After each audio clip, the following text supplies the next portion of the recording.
You ever feel invisible in your own home? Not because anyone says it out loud, but because no one really looks at you anymore? That's how it started.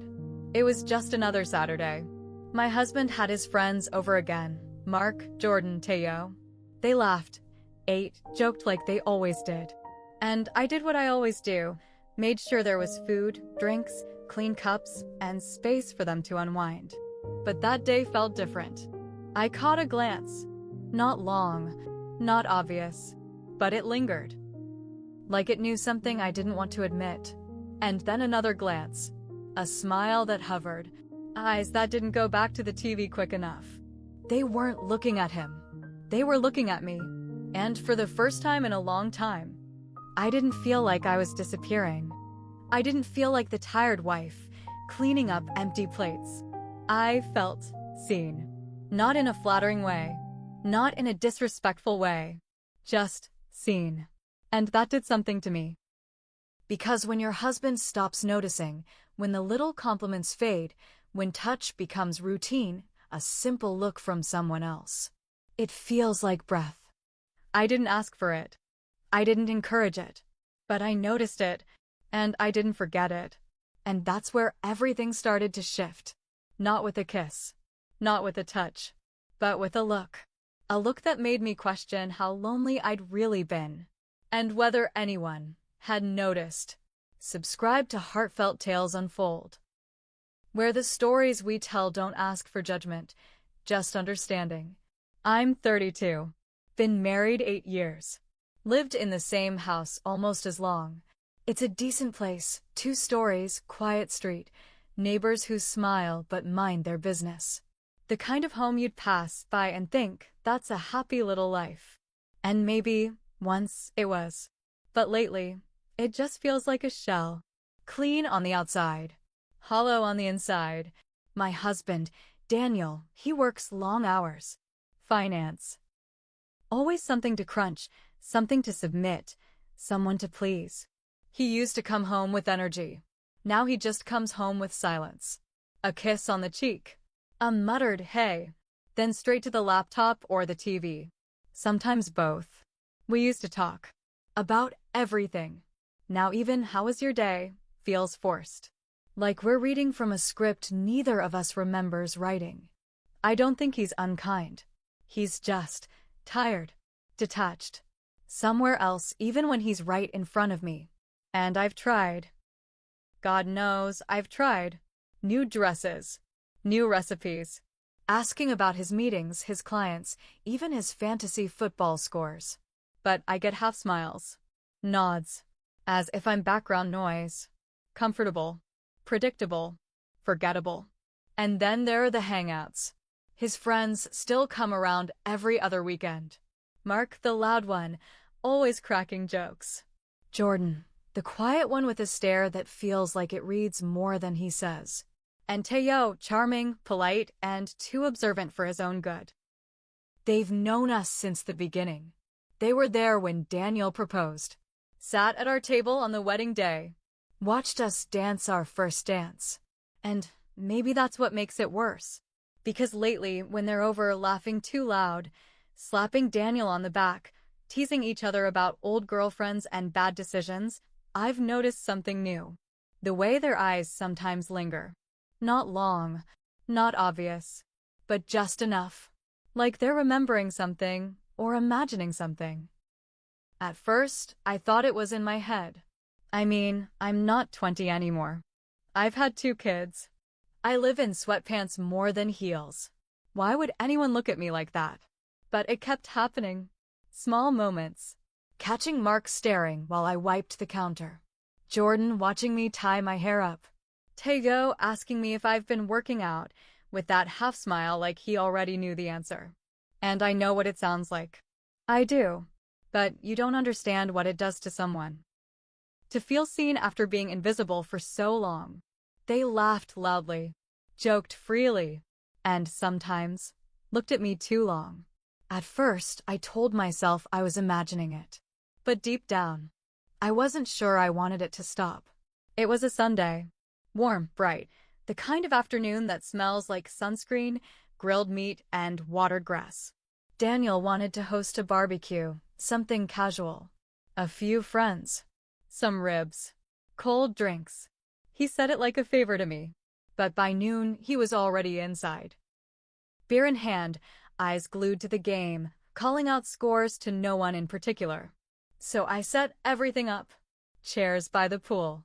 Plates, cups, napkins weighted down with stones so they wouldn't fly away in the breeze. I chose a sundress, light yellow, modest, nothing dramatic. It wasn't new, but it clung a little differently in the heat. The boys arrived not long after. Mark with his booming voice. Jordan, always observing. Teo, grinning like he owned the air around him. They greeted Daniel, tossed a few jokes his way, then drifted outside, where I was stacking ice into the cooler. Mark called out, "Need help with the drinks?" I smiled, nodded. Sure. They followed me into the kitchen, one after the other. The house felt smaller with them inside. Like the air shifted. As I handed Jordan a tray of sodas, I heard it. Low. Close. He's lucky, someone whispered. Then a soft laugh behind it. I froze. The words, they weren't crude. They weren't loud. But they sank deep. He's lucky. Lucky to have me? Lucky that I didn't say anything? Lucky they hadn't tried more? I didn't turn around. I didn't ask who said it. Didn't scold. Didn't smile. I just stood there, pretending not to hear it. But I heard it. And the worst part? I didn't hate the way it made me feel. It was harmless. A compliment. That's what I told myself. But as we carried the drinks back outside, and I felt their eyes follow me not one at a time, but all at once, I knew something had shifted. In them. In me. In the space between us. That line. The one you swear you'll never cross? It doesn't come with warning signs. It comes with whispers. Smiles. A dress that fits just right on the wrong day. And from that moment, I couldn't stop wondering, was I still a wife? Or just a secret waiting to happen? That night, I couldn't sleep. The house was quiet. Daniel snored softly beside me, his back turned, as usual. One arm stretched across the bed, but not toward me. Just away. I lay there, staring at the ceiling, hearing those two words over and over again. He's lucky. I don't know why they stuck. It wasn't the first time I'd been complimented. Not even the boldest thing I've ever heard. But maybe it was the first time in a long time that it actually landed. Like it had somewhere to go. Was it wrong to feel flattered? Was it wrong to want to feel flattered? I turned onto my side, facing Daniel. His mouth was slightly open, breathing steady. His hand twitched a little, like he was dreaming. I wondered, what about? Work? Numbers? Did I show up in those dreams anymore? When did he last even look at me like that? Like the way Mark did. Or Jordan. Or Teo. It wasn't about wanting them. It wasn't lust. It wasn't some secret desire to betray him. It was just, I missed being wanted. Not for chores. Not for errands. Not for dinner or dry cleaning or the kids' school forms. I missed being seen. The next morning, I caught myself in the mirror while brushing my teeth. I stood a little longer than usual, tilted my chin, turned slightly. Had my hips always curved like that? Was my smile always this tired? I opened my drawer and swapped my usual hoodie for a fitted top. Didn't think too hard about it. Didn't plan it. Just slipped it on. Not for them. Or so I told myself. But that week, I started checking my reflection more. Touching up my lip gloss before heading into the kitchen. Adding a spray of perfume before making lunch.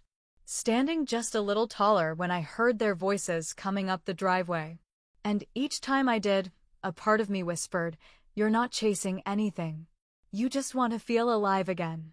Because there's a special kind of grief that comes from being forgotten while still being held. Daniel didn't do anything wrong. He didn't hurt me, didn't scream, didn't cheat. He just stopped seeing me. And when someone else does, even for a second, that second can feel like oxygen to a woman slowly drowning in her own home. I wasn't chasing anything. I wasn't trying to start a fire. But I can't lie and say the spark didn't feel good. Didn't feel like me. The version of me I used to know. The one who used to turn heads, not just serve plates. The one who used to laugh without lowering her voice. The one who used to feel wanted without feeling guilty for it. And I think that's where the real confusion started. Because if being seen feels wrong, why does it feel so much like home? It started small. A ping on my phone late one night. I was lying in bed, Daniel beside me, already asleep, mouth slightly open, remote still in his hand. The TV flickered blue light across the room. I turned over, checked the screen. Instagram. A message request. From Mark. Just 5 words, "You looked amazing yesterday." No emoji. No punctuation. Just that. My thumb hovered over the screen. I didn't open it. Didn't respond. But I didn't delete it either. I told myself it was harmless. A compliment, again. Just words. Just one of his friends, being friendly. But the next day, I found myself checking his profile, wondering if he was thinking of me when he posted that playlist to his story, reading into things I never used to notice. And then came the night Daniel fell asleep on the couch again. The game had ended. He'd snored softly, half a beer left warm on the table. Mark was still there, sitting in the armchair. The only light was from the TV. I came in to grab a plate. Our eyes met. He didn't flinch, didn't shift, didn't pretend to look away. He held it, and I felt something in me lock up, like a secret tightening its grip. I didn't smile, didn't frown. I just stood there, letting the silence stretch too long. Then I turned and walked out, quickly, but my heart didn't slow down for hours. The next hangout, I wore the yellow sundress again. The one from the barbecue. The one I hadn't worn in years until that day. Daniel didn't notice. He kissed me on the cheek, said, "Did we get enough charcoal?" That was it. But they noticed. I felt it the second I stepped outside. The pause. The way Mark's laugh cut short. The way Jordan blinked twice before looking down. The way Teo muttered something and then cleared his throat. Their eyes burned through me. And I hated it. I hated how aware I was of every step I took. Every movement. Every glance they threw my way when they thought Daniel wasn't looking. But I craved it too. I craved it like someone who's been starved craves anything with taste. That night, I couldn't eat much. My stomach was too tight, too full of guilt, and something else I didn't have a name for. I helped clean up, loaded dishes, laughed at the right jokes. But I felt their eyes. I felt the air shift every time I passed by, every time I bent slightly to pick something up. And then, they asked. Not with words. No one said it out loud. But in the way Jordan lingered by the sink a second too long. In the way Mark brushed my hand when he passed me the plates.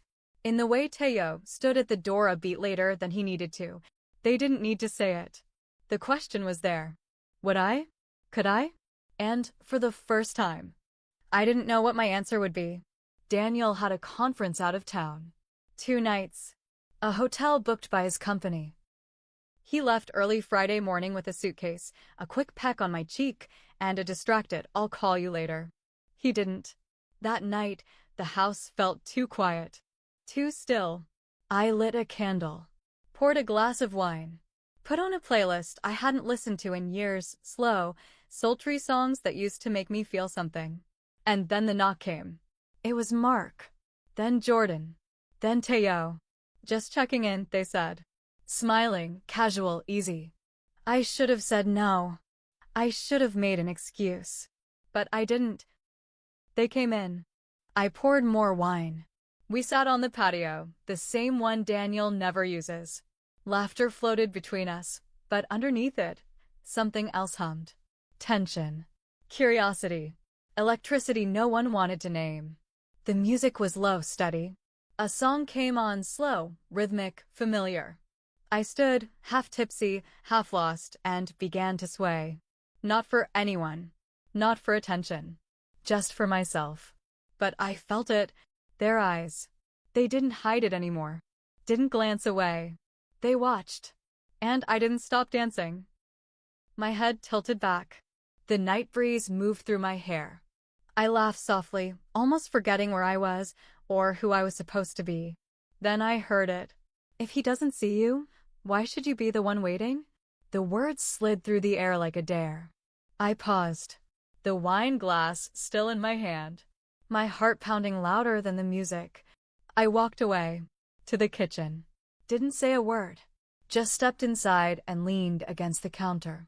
I could have told them to leave. I could have ended the night right there. But I didn't. I stood in the glow of the fridge light, breathing, listening, and then, footsteps. Not hurried, not hesitant, just certain. He came in slowly, stopped a few feet from me. No words. The silence between us buzzed louder than any sound. He looked at me, not like Daniel, not like a husband distracted by spreadsheets and deadlines. He looked at me like I was something to be remembered. And then, his hand touched my wrist. Soft, warm, intentional. I didn't pull away. For a second, everything slowed down. The candlelight flickered. The music faded. Time stood still. Nothing more happened. No kiss. No whispered promises. No betrayal in the physical sense. But in that touch, in that look, something broke. It didn't go further than that. But it went far enough to never forget. After that night, everything looked the same. But nothing felt the same. I cleaned the kitchen like I always did. Washed the glasses. Wiped the counters. Took out the trash. But my hands were trembling. I kept thinking it was just a touch. Nothing more. No one saw. No one knew. So why did it feel like something inside me had unraveled? The next weekend, Daniel invited them over again. Said it without looking up from his phone. Guys are coming by Saturday. You good with that? I nodded. But Saturday came, and I couldn't do it. I stayed upstairs. Said I had a headache. Turned off the lights in our room. Listened to their voices through the floorboards. The laughter. The clinking of bottles. The scrape of chairs against the patio. I couldn't face them. Any of them. Not Mark. Not Jordan. Not Teo. Especially not the one who touched my wrist like he was trying to remember what warmth felt like. I thought hiding would help. Thought the shame would pass. But it clung to me, quiet and invisible. Daniel knocked gently on the door at some point. You okay? He asked. I paused before answering. Just long enough for my voice to sound even. Yeah, I lied. Just tired. He didn't press. But after that, something in him shifted too. He didn't ask again. Didn't check. Just stopped noticing altogether. I was sitting on the couch a few days later, flipping through a book I hadn't touched in months, one I kept on the shelf in the corner of the living room. And there it was. Tucked between the pages. A folded piece of paper. I opened it. Still the most beautiful thing he'll never see. No name. No handwriting I could swear by. But I knew. My chest tightened. My fingers shook. I didn't cry. I didn't scream. I just walked to the sink, lit a match, and held the edge of the note to the flame. Watched it curl, darken, disappear. But the words stayed. Not on the paper. Not in the room. Inside me. Daniel never found out. Never asked. But he became colder. More distant. Like something between us had died, and neither of us wanted to look at the body. He stopped touching me. Stopped kissing me goodnight. Stopped asking if I was okay. And I stopped volunteering the truth. I thought nothing happened. But everything changed. It wasn't about them. It never really was. It was about what I became when I stopped being seen. When I stopped being touched with intention. When words stopped feeling warm. When my presence became routine. Like a lamp in the corner, always there, always on, but no one really noticing the light. I used to think affairs happened in hotel rooms, behind closed doors, with lipstick stains and lies.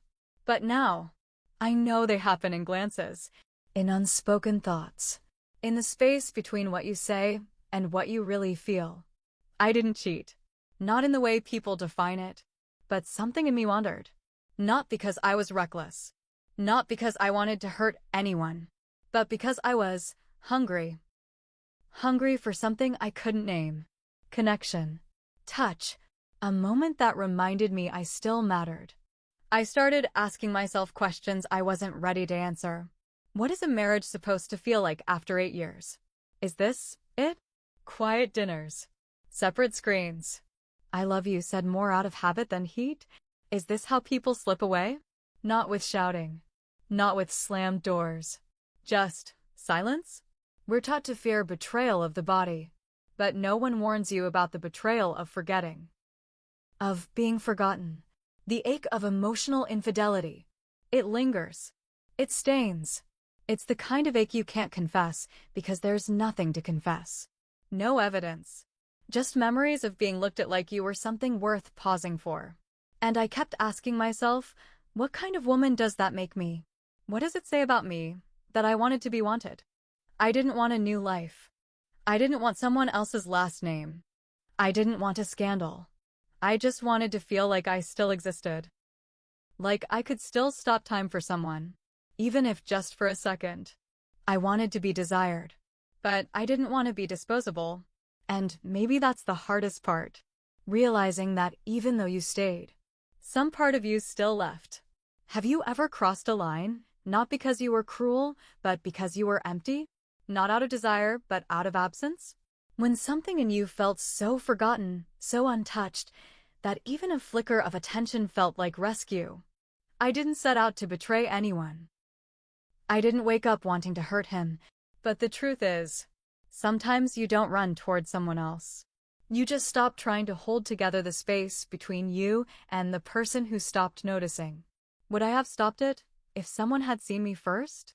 Touched my hand differently? Said my name like it mattered? Would I take it back if I knew the ache wouldn't go away just because I stayed quiet? I don't know. But I do know this, if you've ever felt that ache, the one you can't name. The kind that hides in your chest when everyone thinks you're fine. Drop your truth in the comments. No judgment. No shame. Just release it. And if this story stirred something in you, if it made you remember a version of yourself you thought was long gone, subscribe to Heartfelt Tales Unfold. The next one might feel even closer to home. Every day, I fold laundry in silence. His shirt is still here. The one with the faint smell of cedar and aftershave. I haven't had the courage to throw it away. My husband still smiles at me, just not with his eyes. And my daughter? She draws pictures of families. Little stick figures holding hands. But in every drawing, there's always one standing just outside the circle. That's me. Some people break vows with their bodies. I broke mine with my silence. I stayed. But not all of me did. May you never ache to be seen by eyes that do not love you.